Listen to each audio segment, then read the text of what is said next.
নমস্কার বন্ধুরা, তন্নিস কিচেনে আপনাদেরকে স্বাগত। আজ আমি বানিয়ে দেখাবো কাঁচা আম দিয়ে বানানো মশলা আম বাটা রেসিপি। এই রেসিপিটা যেমন খুব সহজ এবং খুব সহজেই বানানো যায় কম সময়ে, আর এটা খেতেও কিন্তু অসাধারণ স্বাদের হয় এবং একবার বানিয়ে এই রেসিপিটা সারা বছর ধরে সংরক্ষণ করে রাখা যায়।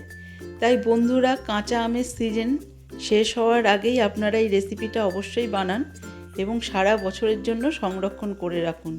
এই রেসিপিটা কিন্তু ডাল, মাছের ঝোল বা কোনো নিরামিষ তরকারির সাথে দুর্দান্ত লাগে। আর এই রেসিপিটা বানানোর জন্য আমি এখানে 4টে আম নিয়েছি। আমি এখানে বড় বড় সাইজের 4টে আম নিয়েছি, আপনারা চাইলে আপনাদের পরিমাণ মতো নিতে পারেন। আমগুলো কিন্তু এরকম কাঁচা হতে হবে এবং শক্ত শক্ত আম হতে হবে, আমগুলো কিন্তু নরম হয়ে গেলে চলবে না। এবার আমগুলো আমার এখানে একটু আঁটিটা শক্ত হয়ে গেছে বলে আমগুলোকে আমি ছুরি দিয়ে পিস করে নিচ্ছি। আঁটির গাছ থেকে যতটা সম্ভব শাঁস এরকমভাবে কেটে নিতে হবে।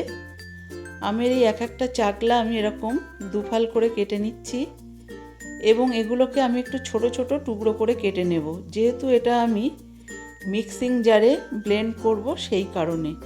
আপনারা চাইলে কিন্তু গোটা আমগুলো একটা গ্রেটার দিয়ে গ্রেট করে নিতে পারেন, তাতেও কিন্তু কোনো রকম অসুবিধা হবে না। আমি এটা খুব সহজে বানাবো এবং কম সময়ে বানাবো বলে আমি এটা মিক্সিতে দিয়ে ব্লেন্ড করে নেব।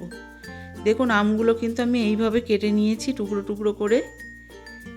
এই দেখুন, এরকম ছোট ছোট পারবেন যতটা ততটা ছোট টুকরো করবেন। এবার আমি এখানে একটা মিক্সিং জার নিয়ে নিয়েছি। সবার প্রথমে আমি এখানে নিয়ে নিচ্ছি 2 টেবিল চামচ পরিমাণ সর্ষে, আর নিয়ে নিচ্ছি 3 চা চামচ পরিমাণ নুন। নুনটা আমি প্রথমে অল্প দিচ্ছি, পরে লাগলে আবার দেব। এখানে সর্ষেটা আমি কালো সাদা মিশিয়ে নিয়েছি, আপনারা চাইলে যে কোনো একরকম সর্ষে দিয়েও এটা বানাতে পারেন। সর্ষেটাকে কিন্তু এখানে খুব মিহি করে গুঁড়ো করে নিতে হবে। এর মধ্যে নুনটা আমি এই কারণে দিলাম, আমার এখানে সর্ষের পরিমাণটা খুবই কম, তাই নুনটা দিলে খুব ভালো করে গুঁড়ো করা যায়। দিয়ে দিচ্ছি কেটে রাখা আম, দিয়ে দেবো 4টে কাঁচা লঙ্কা। লঙ্কার পরিমাণটা আপনারা বাড়িয়ে বা কমিয়ে দিতে পারেন। আর দিয়ে দেব 1 ইঞ্চি পরিমাণ আদা কুচি। দিয়ে দেব 1 চা চামচ পরিমাণ হলুদ। আর টক ঝাল স্বাদটাকে ব্যালেন্স করার জন্য দিয়ে দিচ্ছি 3 চা চামচ পরিমাণ চিনি। চিনিটা আমি এখানে অল্প পরিমাণেই দিলাম, লাগলে পরে আবার দিয়ে দেব। এবারে আমি এটা মিহি করে ব্লেন্ড করে নিতে হবে। ফিরে আসলাম ব্লেন্ড করার পর, আপনাদেরকে একটু আমি তুলে দেখাচ্ছি এখানে আমটা কেমন বাটা হয়েছে। এখানে কিন্তু একদম স্মুথ একটা ব্যাটার তৈরি হয়েছে, দেখে নিন। চামচে করে তুলে দেখাচ্ছি, আর কালারটাও খুব সুন্দর এসছে। এবারে একটা ফ্রাইং প্যান গরম করে দিয়ে দিচ্ছি 3 টেবিল চামচ পরিমাণ সর্ষের তেল। এটা কিন্তু অবশ্যই সর্ষের তেল দিয়ে বানিয়ে নিতে হবে। তেলটাকে খুব ভালো করে গরম করে নিয়ে দিয়ে দিতে হবে 1 চা চামচ পরিমাণ হিং। হিংটা একটু লাল লাল হয়ে গেলে দিয়ে দিচ্ছি বেটে রাখা আম। সব আমটাই আমি এই তেলের মধ্যে ঢেলে দিচ্ছি এবং গ্যাসের ফ্লেমটা আমি লোতে রেখে দিয়েছি। দিয়ে দিলাম 1 চা চামচ পরিমাণ লঙ্কার গুঁড়ো। লঙ্কার গুঁড়োটা কিন্তু অপশনাল, কিন্তু লঙ্কার গুঁড়োটা দিলে খুব ভালো একটা কালার আসে, দেখতেই পাচ্ছেন, সেই কারণে আমি লঙ্কার গুঁড়োটা দিয়েছি। লঙ্কার গুঁড়োটা দেওয়ার পরে আমি একটু নাড়িয়ে নিচ্ছি। আর এখানে আমি চেক করে দেখলাম যে এখানে আরও একটু চিনির প্রয়োজন, সেই কারণে আমি আরও একটু চিনি দিয়ে দিলাম। নুন চিনিটা আপনারা আপনাদের স্বাদ অনুযায়ী দেবেন। চিনিটা দেওয়ার পরে বেশ কিছুক্ষণ এরকম লোতে রেখে গ্যাসের ফ্লেমটা নাড়িয়ে নেব। যখন এরকম নাড়াতে নাড়াতে কালারটা এরকম চেঞ্জ হয়ে যাবে, সেই সময় দিয়ে দিতে হবে 2 টেবিল চামচ পরিমাণ ভিনেগার। ভিনেগারটা দেওয়ার পরে 2 মিনিটের জন্য আমি এরকমভাবে নাড়িয়ে নেব। 2 মিনিট পরে গ্যাসের ফ্লেমটা অফ করে দেব।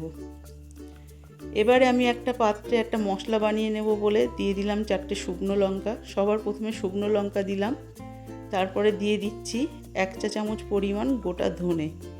ধনে আর শুকনো লঙ্কাটা একটু নাড়াচাড়া করে নেওয়ার পরে তারপরে দিয়ে দেবো 1 চা চামচ পরিমাণ 5 ফোড়ন। এখানে 5 ফোড়নটা তাড়াতাড়ি ভাজা হয়ে যায় বলে একটু দেরিতে দিলাম।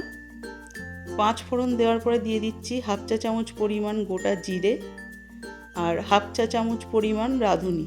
এই মশলাগুলো কিন্তু আমাদের সকলের বাড়িতেই প্রায় অ্যাভেলেবেল থাকে, আর যদি নাও থাকে কোনো সমস্যা নেই, সেক্ষেত্রে কিন্তু এখানে শুধু শুকনো লঙ্কা আর 5 ফোড়ন দিয়েই আপনারা মশলাটা বানিয়ে নিতে পারবেন। ভাজতে ভাজতে যখন সুন্দর একটা গন্ধ বেরোবে এবং মশলাগুলো গোল্ডেন ব্রাউন হয়ে যাবে, সেই সময় গ্যাসের ফ্লেম অফ করে দিয়ে আমি 5 মিনিটের জন্য তাওয়ার উপর রেখে দেব।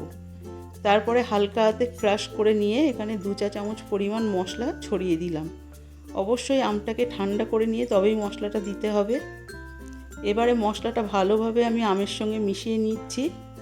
এবারে আমি একটা বাটিতে আপনাদেরকে সার্ভ করে দেখাচ্ছি। দেখুন কতটা সুন্দর দেখতে হয়েছে। আর এই আচারটা কিন্তু একদম 5 থেকে 10 মিনিটের মধ্যেই বানিয়ে ফেলা যায়, কোনো ঝামেলা নেই এবং ঘরোয়া উপকরণ দিয়ে। আপনাদের যদি এই রেসিপিটা ভালো লাগে তাহলে আমার চ্যানেলটিকে সাবস্ক্রাইব করবেন, লাইক দেবেন এবং শেয়ার করবেন।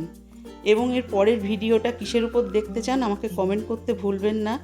আশা করি আমি আপনাদেরকে বানিয়ে দেখাতে পারবো। আর এই আচারটা কিন্তু আপনারা সারা বছর ধরে সংরক্ষণ করে রাখতে পারবেন। ধন্যবাদ সবাইকে।